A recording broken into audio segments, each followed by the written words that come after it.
প্রিয় দর্শক, আমাদের আজ দুপুরের অতিথি সঙ্গীত শিল্পী স্বরলিপি। শুভ দুপুর আপু, এবং একই সাথে জানাচ্ছি ঈদের অনেক অনেক শুভেচ্ছা। আপনাকে শুভ দুপুর এবং আপনাকে ঈদের অনেক অনেক শুভেচ্ছা। কেমন আছেন বলেন? আলহামদুলিল্লাহ, খুব ভালো আছি। ঈদ গেল, মানে কিভাবে আসলে কাটানো হলো বা কতটা এক্সাইটমেন্ট ছিল? কাজ তো নিঃসন্দেহে অনেক ছিল, কিন্তু এমনি ব্যক্তিগতভাবে আসলে ঈদটা কিভাবে পালন করা হলো? আসলে ঈদ মানেই আনন্দ, এবং এখনো সত্যি কথা সেই ছোটবেলায় আনন্দটা বেশি ছিল। এখন দেখা যায় যে আমার বাচ্চা কি করছে বা ওদের যে আনন্দটা, মানে বাচ্চাদের আনন্দটা আমি বেশি উপভোগ করি, এবং বাসায় থেকে রান্না করা ওদের জন্য এই সময়টা অনেক স্পেস পাওয়া যায়, আমরা অনেক সময় পাই। হ্যাঁ, তো এবার বাড়িতেও যাওয়া হয়নি, তো এখানেই ছিলাম এবং অনেক মজা করে ঈদটা কাটিয়েছি। আচ্ছা, রান্না করা হয় তার মানে? হ্যাঁ, আমার রান্না করতে খুব ভালো লাগে, শখ আর কি রান্নাটা। এই ঈদে দেশ জুড়ে কেনাকাটার ফুর্তি হবে শুধু বিকাশে, সাথে ডিসকাউন্ট কুপন, ইনস্ট্যান্ট ক্যাশব্যাক। আচ্ছা, আপনার তো মেয়ে আছে, তো তার জন্য রান্না বান্না করা হয়, এবং তার মধ্যে আসলে আপনি মনে হয় নিজের ছোটবেলাটাকে দেখতে পান, যে আপনি যখন ছোট ছিলেন তখন আসলে ঈদে কেমন মজা করা হতো, সেই আনন্দটা আপনি তার মধ্যে খুঁজে পান। এই বিষয়টা আপনাকে আসলে কিভাবে বা কতটা বলা যায় যে ইমোশনাল করে দেয়? অনেক ইমোশনাল করে, তবে কিছুটা চেঞ্জ তো হয়েছে। যেমন আমাদের সময় কিন্তু ওই যে ঈদের ড্রেসটা আমরা কাউকে দেখাবো না, কিন্তু এখন ওরা সবাইকে দেখায়। তারপর ঈদের একটা সালামির বিষয় থাকতো, যে আমরা ছোট একটা ব্যাগ নিয়ে বিভিন্ন বাসায় বাসায় যে সিমাই খেতাম, পায়েস খেতাম এবং ঈদের সালামি কালেক্ট করতাম। এটা কিন্তু এখনকার বাচ্চারা এটা করে না। এটা আমি খুব মিস করি, যে এটা হলে হয়তো ওদের আনন্দটা আরো বেশি হতো। এবং বাড়িতে বাড়িতে গিয়ে যে সবার সাথে কুশল বিনিময় করা, ঈদ মোবারক জানানো, সালাম করা, এই প্রথাটাই চেঞ্জ হয়ে গেছে। তো এটা আমার মনে হয় যে খুব ভালো হতো যদি থাকতো। মানে সময়ের সাথে সাথে আনন্দটা একই আছে, কিন্তু আনন্দের ধরনে অনেক পরিবর্তন এসেছে। হ্যাঁ, আপনার ছোটবেলার ঈদগুলো কেমন ছিল বা কিভাবে কাটানো হতো, কাদের সাথে? মানে ফ্যামিলির সাথে তো মনে হয় বেশি? হ্যাঁ, ফ্যামিলির সাথেই, সবসময় ফ্যামিলির সাথেই কাটাতাম। এবং যত বড় হতাম তখন তো আমার দেখা গেল যে ঈদের দিনেও প্রোগ্রাম থাকতো, লাইভ থাকবে বা রেকর্ডিং থাকবে, বিশেষ করে স্টেজ শো থাকবে। এরকম অনেক হয়েছে যে আমি কিছু সময়ের জন্য বাসায় থেকে তারপর আবার চলে গেছি প্রোগ্রাম করতে। এটা যত বড় হয়েছি তত ব্যস্ততা বেড়েছে, তবে এবার মানে সেই ব্যস্ততাটা কম ছিল। ঈদের আগে আগেই সবগুলো কাজ শেষ। আচ্ছা, গানের কথা যখন আসলোই, তখন গানের ব্যস্ততা সম্পর্কে একটু জানবো, যে ছোটবেলায় যেরকম ছিল যে ঈদের নতুন পোশাক, এখন হচ্ছে ঈদের নতুন পোশাক তো থাকবেই, পাশে নতুন গান থাকবে, নতুন কাজ থাকবে। কাজের কি অবস্থা? এবারে কতগুলো কাজ এসেছে? এবার আসলে ঈদের সাথে সাথে অনেক কিছু ছিল আমাদের, কিন্তু 26শে মার্চ স্বাধীনতা দিবসও ছিল, আবার পহেলা বৈশাখও আমাদের কাছাকাছি, তো অনেকগুলো গান হয়েছে। আমার রঙ্গন মিউজিক থেকে একটি গান করে ফেলেছি, রিলিজ হয়নি। তারপরে HM ভয়েস থেকে শেখ নজরুল ভাইয়ের লেখা, সেখানে একটি গান হয়েছে। আরেকটি গান রিলিজ হয়েছে প্রোটিউন ইউটিউব চ্যানেল থেকে। সেই গানটি আমার কাছে খুব একটু ভিন্ন ধারার মনে হয়েছে, একদম ক্লাসিক্যাল বেসড একটা গান। তো সবার জন্য না, আসলে এই গানগুলো কিন্তু নিজের স্যাটিসফ্যাকশনের জন্য আমি করি। তো এই গানটি একদম ঈদের ইমিডিয়েট আগে রিলিজ হয়েছে প্রোটিউন থেকে। গানটির কথা লিখেছেন প্রসেনজিৎ ওঝা এবং গানটির সুর করেছেন সুমন কল্যাণদা। আচ্ছা, তো কেমন সাড়া পেয়েছেন কাজের জন্য? সবাই খুব ভালো বলেছে। মানে হয় না, ভিউয়ের বিষয়টা আমরা দেখি না, যখন একটা ভালো কাজ হয় তখন কিন্তু ভালো ভালো যারা সঙ্গীতজ্ঞ আছেন, বোদ্ধা মানুষ যারা আছেন, তারা ফোন করে পার্সোনালি বলে যে গানটা খুব ভালো হয়েছে। এটা আমাদের কাছে একটা ভীষণ একটা ভালো লাগার। মানে যারা আসলে সঙ্গীতাঙ্গনের মানুষ, যারা সঙ্গীত নিয়ে কাজ করছেন, তাদের কাছ থেকে প্রশংসাটা একটা বিশাল বড় প্রাপ্তি। বিশাল বড় প্রাপ্তি। আচ্ছা, এই যে কোনো উৎসব আসলেই যেরকম প্রচুর অনেক শিল্পীর অনেক গান রিলিজ হয়, তো শ্রোতা দর্শকদের জায়গা থেকে আপনার কাছে কি মনে হয় যে তারা আসলে একটু কনফিউজড হয়ে যায় যে কার গান থেকে কার গান শুনবো? যদি সবাই ভালো গান করে সেটাও একটা দ্বন্দ্বের জায়গা তৈরি করে, আবার কোনো কোনো জায়গাতে ভাইরাল কন্টেন্ট তৈরি হচ্ছে, সেটাও একটা কনফিউশনের তৈরি হয়। তো সেই জায়গা থেকে আপনার কাছে কি মনে হয়? আর এখন তো আসলে অনেক প্রতিযোগিতার একটা সময়, এবং যে যত বেশি প্রচার করতে পারে তার গানটা কিন্তু তত বেশি দর্শক শ্রোতাদের কাছে পৌঁছায়। কিন্তু অনেক সময় এই প্রচারণার অভাবে একটা ভালো গান কিন্তু শ্রোতাদের কাছে পৌঁছাচ্ছে না। বলেন আপনি ভাইরাল গান যেগুলো, সেগুলি পৌঁছে যাচ্ছে এবং সেগুলো ম্যাস হিট হয়ে যাচ্ছে, কিন্তু ভালো গানগুলো পড়ে থাকছে। তবে আমার কাছে সবসময় মনে হয় যে ভালো গানের স্থায়িত্ব সবসময় বেশি। আমার প্রথম হয়তো হিট হবে না বা সবার কাছে পৌঁছাবে না, কিন্তু একটা ভালো গানের স্থায়িত্ব একদম শেষ পর্যন্ত থেকে যায়। তো এই আশায় কিন্তু আমরা ভালো গান করি। তবে আমার কাছে মনে হয় যে সবারই একটা বিশেষ উপলক্ষে যখন আমরা গানটা করছি, সেই দিকে আমাদের বিশেষ করে গানের কথার দিকে একটু মনোযোগ দেওয়া দরকার, যে খুব এমন কথা আমরা না ইউজ করি যেটা কিনা আমাদের এখনকার জেনারেশনের জন্য ভালো না। মানে আমরা অনেক সময় হয় না যে আঞ্চলিক কথাগুলো খুব বলে ফেলি। আমার বাচ্চাও কিন্তু নিজেও অনেক গান করে, যে চাই আসুসকে কি কবি ক, এই ধরনের গানগুলো কিন্তু সে খুব তাড়াতাড়ি ক্যাপচার করে ফেলে, এবং এগুলো তো খুব মজার গান। আসলে মজার গান এরকম থাকবেই, কিন্তু আমরা চেষ্টা করবো স্বাধীনতা বজায় রেখে এবং পরিশীলিত কথা কথায় সুরে গান হোক, মানে শুদ্ধ সংস্কৃতির যেই প্রকাশ সেটা যেন থাকে সব গানে। আচ্ছা, পহেলা বৈশাখের কথা বলছিলেন, তো ঈদ এবং পহেলা বৈশাখ তো খুব কাছাকাছি। পহেলা বৈশাখেও নিশ্চয়ই অনেক ব্যস্ত ছিলেন, স্টেজ শো করা হচ্ছে অনেক। হ্যাঁ, আমার অনেকগুলো প্রোগ্রাম ছিল, তবে পহেলা বৈশাখে আমি এখন একটু কম প্রোগ্রাম করার চেষ্টা করি, কারণ আমার এবং আমার হাজবেন্ড এসআই শহীদ, আমাদের দুজনের বিবাহ বার্ষিকী হচ্ছে পহেলা বৈশাখ। আচ্ছা, তো তখন একটু চেষ্টা করি যে সন্ধ্যার দিকটা নিজেদেরকে একটু সময় দেওয়া এবং একটু কম প্রোগ্রাম করা। যদিও আমাদের ব্যস্ততা কিন্তু এই সময় অনেক থাকে, আমাদের মানে 7-8টা প্রোগ্রাম থাকে এট এ টাইম। তো আমরা চেষ্টা করি যে কিছুটা কমিয়ে যদি নিজেদেরকে একটু সময় দেওয়া যায়। পাশাপাশি মেয়ে তো আছে, মানে নিজেদের জন্য পহেলা বৈশাখটা একটু আলাদা করে রেখে আবার গানের প্রোগ্রামের জন্য করা যায়। এবং আপনার যিনি পার্টনার শহীদ ভাই, তিনিও তো আসলে গানের সাথে যুক্ত, সেটাও নিশ্চয়ই আপনাকে অনেক সহযোগিতা করে, অনেক সহযোগিতা করে। এবং ওর কিছু ভালো কাজ এসেছে এবার, মানে ঈদে এবার আমার কোনো সিনেমাতে গান আসেনি, কিন্তু ওর একটা গান এসেছে যেটা খুবই সুন্দর গান, আহারে জীবন সিনেমার একদম টাইটেল গানটি যিনি ও করেছে, গানটি সুরকার সে, এবং গানটি গীতিকার আমাদের জাকির হোসেন রাজু ভাইয়া, আর গানটি গেয়েছেন নোলক বাবু ভাই। তো গানটি একটা অসাধারণ গান হয়েছে। আমার কাছে মনে হচ্ছে যে এবার অনেকগুলো ঈদের ফিল্ম এসেছে, অনেকগুলো সুন্দর সুন্দর গান আমরা শুনতে পেরেছি, কিন্তু এই গানটি অন্যতম, মানে একদম বেঁচে থাকার মতো একটা গান, স্থায়িত্ব হবে বলে আমি বিশ্বাস করি। আচ্ছা, হাজবেন্ড বলে বলছি না, গানটা আসলে খুব সুন্দর। ভাইয়ের সাথে আপনার কাজ করা হয়নি এবারে? না, এবারে কাজ করা হয়নি, তবে ভাইয়ের সাথে কাজ করেছি একটি, সেটা কোরবানির ঈদে রিলিজ হবে। আচ্ছা, মানে ওটার কাজ শেষ, কিন্তু রিলিজের অপেক্ষা করছেন। চাদর সিনেমার গান, ওটা রাজু ভাইয়েরই পরিচালনায়, ওটা বুবলি এবং সাইমন ভাই হচ্ছে অভিনীত, আমার সাথে প্রতীক ভাই গেছে। গানটির কথা সুর দুটোই এসআই শহীদের। আচ্ছা, এই যে পহেলা বৈশাখের কথা বলছিলাম, একটু ছোটবেলার পহেলা বৈশাখে যেতে চাই আপনার, যে ছোটবেলার পহেলা বৈশাখগুলো কিভাবে পালন করা হতো, বা সেই সময় লাল সাদা শাড়ি পরার যে একটা বিষয়, সেই বিষয়গুলো আপনার মধ্যে কাজ করতো কিনা? আমরা তো 3 বোন, এবং আমাদের 3 বোনই আমরা খুব মানে বন্ধুত্বপূর্ণ সম্পর্ক আমাদের। এই ছোটবেলা থেকেই আমরা মানে পহেলা বৈশাখ আসলে দেখা যাবে যে পান্তা ইলিশ খেতে হবে, এবং রমনার বটমূলে যেতে হবে, ওখানে শাড়ি পরে আমরা যাব, আমরা মজা করব, আমরা অনেক ঘোরাঘুরি করব, আনন্দ করব, এই চিত্রটাই আমার চোখে বেশি ভাসে। তবে ওই যে বললাম না, যত বড় হচ্ছি আস্তে আস্তে তত আমাদের ব্যস্ততা বাড়ছে, যে যার মতো ব্যস্ত থাকি, কিন্তু চেষ্টা করি যে এই যে আমাদের একটা বিশেষ দিন, আমাদের বিবাহ বার্ষিকী, তখন আমরা একটা গেট টুগেদার করি, সবাই একসাথে হই, এবং একসাথে বসে সেই স্মৃতিচারণ করা এবং আনন্দ করা তো হয়। বাবার সাথে সেই সময়কার স্মৃতিগুলো কি মনে পড়ে? হ্যাঁ, আমার বাবার সাথে খুব মনে পড়ে যে আমি দুটো প্রোগ্রাম, একটা ছিল সিলেটে, একদম সরাসরি প্রোগ্রাম ছিল, ওখানে আমি আব্বার সাথে পয়লা বৈশাখে একটি প্রোগ্রাম করেছিলাম, আর আরেকটি করেছিলাম বাংলাদেশ টেলিভিশনে, বিটিভিতে। তো এই দুটো প্রোগ্রাম আমার খুব স্মরণীয়, যে দুটো দিনেই আমরা একদম সরাসরি একসাথে, একটিতে ক্লাসিক্যাল করেছিলাম বিটিভিতে, এবং আরেকটিতে আমরা সারাদিন ব্যাপী, মানে একদম ভোরবেলা শুরু হয়েছিল, দুপুর পর্যন্ত আমরা দুজনেই গান করেছিলাম, শুধু বৈশাখের যত গান আছে। আচ্ছা, চমৎকার, অনেক গল্প হচ্ছে, মানে গল্প করতে করতে আপনার কাছ থেকে গান শুনতে চাইবো, সেটাই আমি ভুলে গিয়েছিলাম। একটি গান শুনি। আমি কি গান শোনাবো? আপনার একটু পছন্দের গান আছে আমার, হৃদয় দিয়ে গানটি, এই গানটি শোনাচ্ছি, আমার একদম সম্প্রতি যে রিলিজ হয়েছিল গানটি। আমি তো নিজে এসেছি যেচে, ভালোবেসে সে কখন যেন,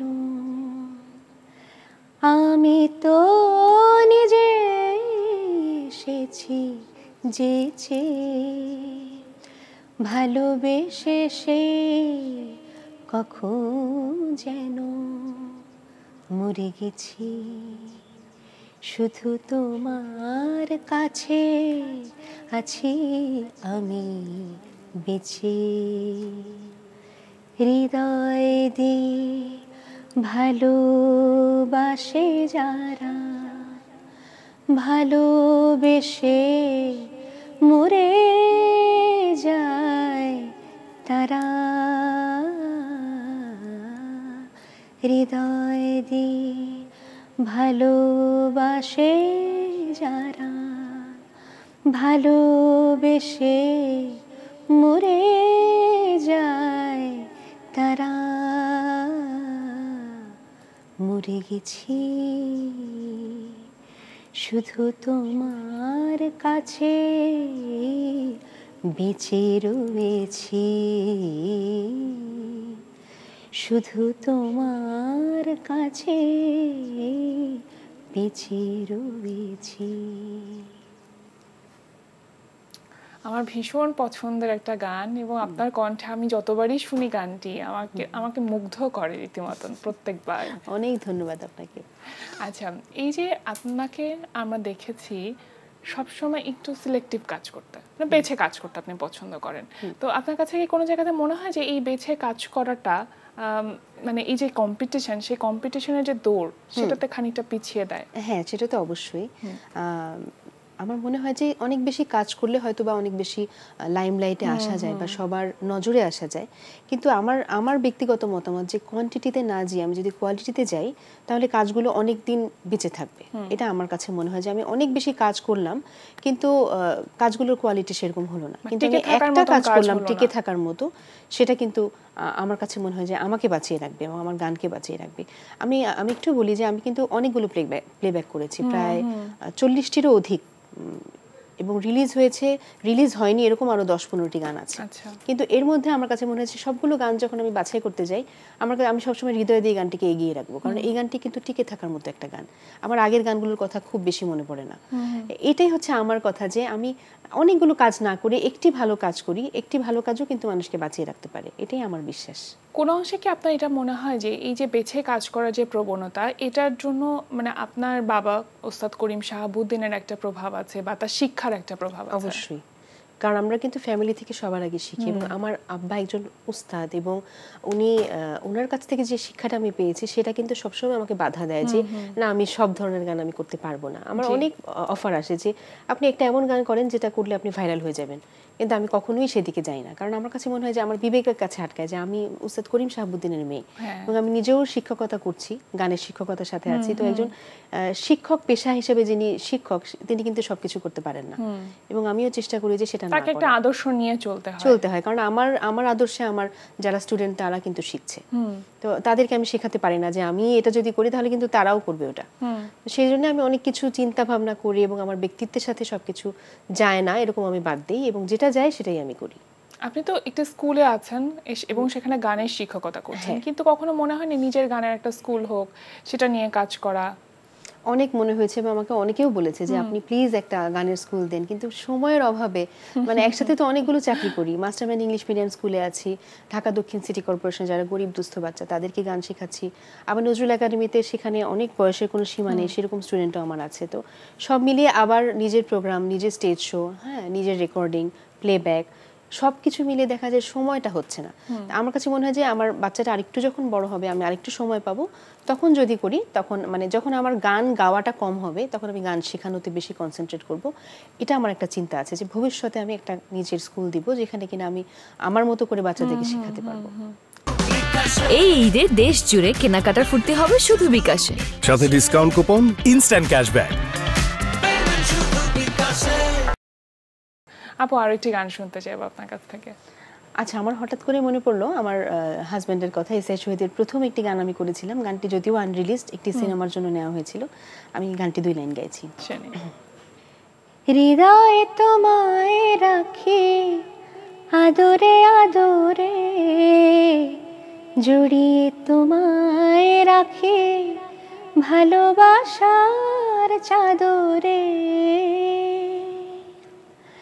হৃদয়ে তোমায় রাখি আদরে আদরে, জড়িয়ে তোমায় রাখি ভালোবাসার চাদরে,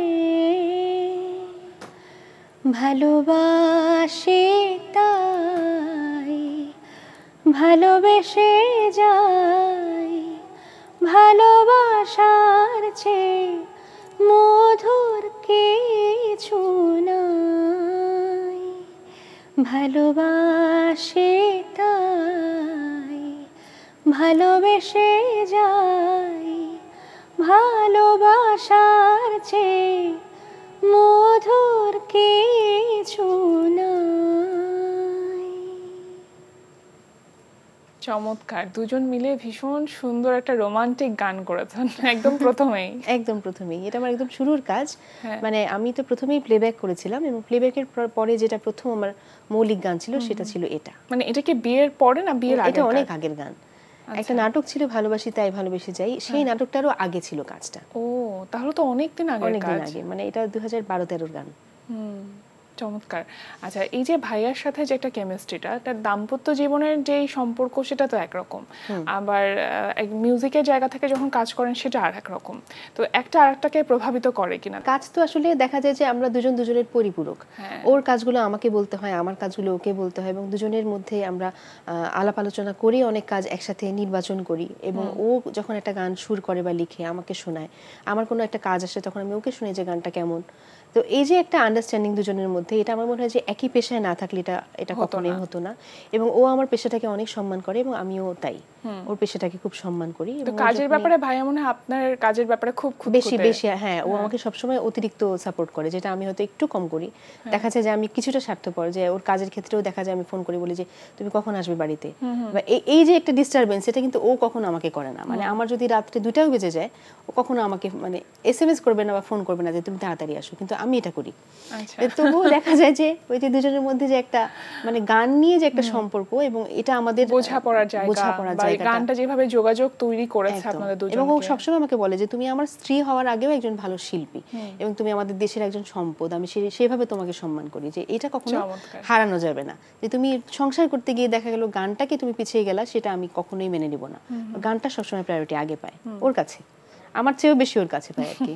আপনি তো কখনোই খুব পরিকল্পনা করে কোনো কিছু করেন না, কিন্তু তারপরে তো মানুষের জীবনে একটা স্বপ্ন থাকে, একটা লক্ষ্য থাকে, সেটা কি আছে আপনার?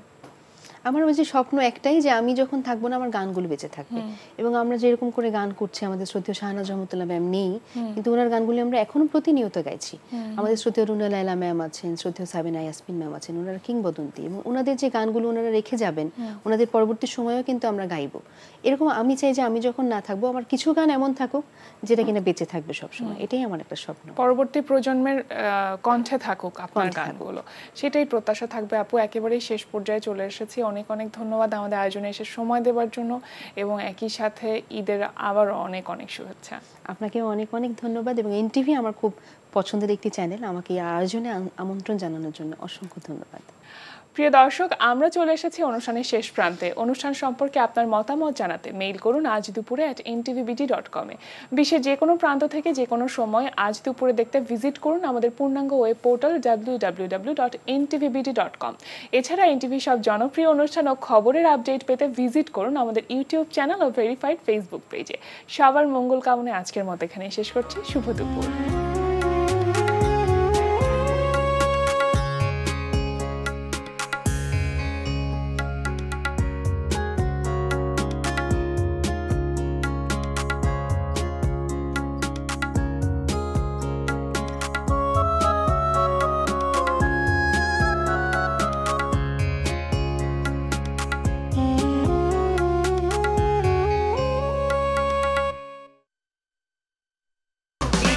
এই ঈদে দেশ জুড়ে কেনাকাটার ফুর্তি হবে শুধু বিকাশে, সাথে ডিসকাউন্ট কুপন, ইনস্ট্যান্ট ক্যাশব্যাক।